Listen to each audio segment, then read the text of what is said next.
Jeremy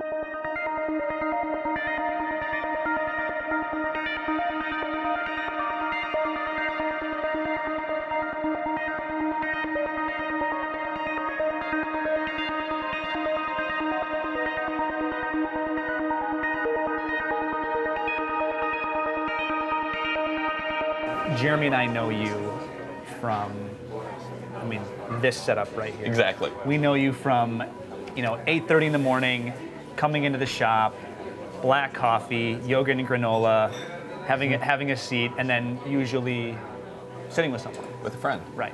So how did that transpire, and what kind of brought that about? Well, I'm an entrepreneur, and one of the biggest challenges of being an entrepreneur is maintaining discipline. Because you don't have someone who's going to yell at you if you show up at the office at 11 a.m. Yeah.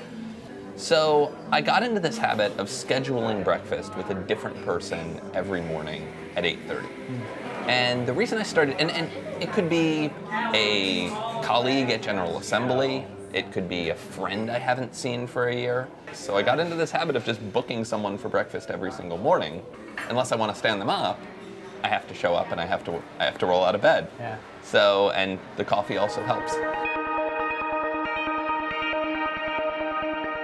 When we started General Assembly, we really just created this community of designers, of web developers, of entrepreneurs, of people we enjoyed spending time with. Many of them were our friends, many of them were working on really interesting ideas. We said, let's get all these people together and we'll create this really compelling co-working community.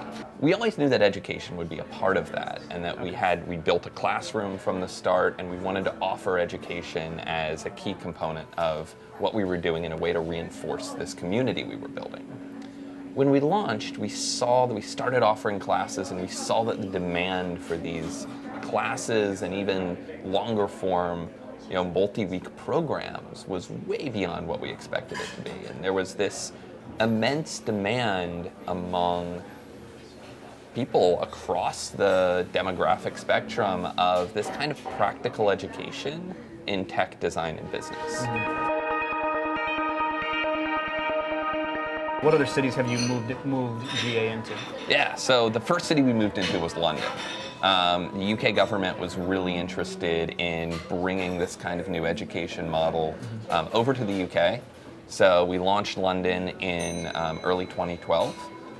That's done really well, and since then we said, okay, well, why don't we take this into a much wider variety of cities? So we've expanded into 5 cities in the US, like San Francisco, Los Angeles, Boston, and most recently DC. And then a couple international. So we also launched Hong Kong and Sydney.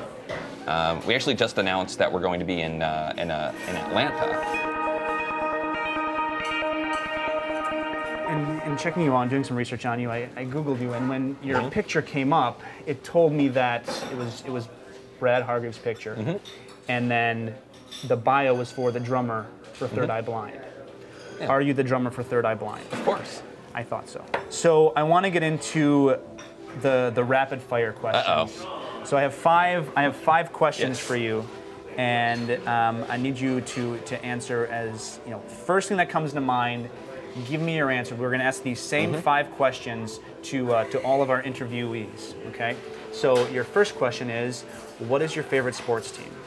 Philadelphia Eagles. My parents grew up in Philadelphia, and I was an Eagles fan in Dallas Cowboys country. Wow. That and playing the marching bells, I had a miserable time. Done, man. I'm sorry about that. Last question, and I want you to take your time if you need to think about this. Right. What is your favorite condiment? Wow. Yep. You're welcome. Do black olives count? Do black olives count? Black olives a condiment? Can we count black? We're going to count black olives. Black olives are actually my favorite food. I don't order food. Sure. I just pop open a can of black olives and that's down. Awesome. Well, is there anything else that you'd like to share with us that you think that we didn't cover? Anything that you would like to talk about or plug for us? No, I mean you guys make great coffee, so that's why I love coming here. So.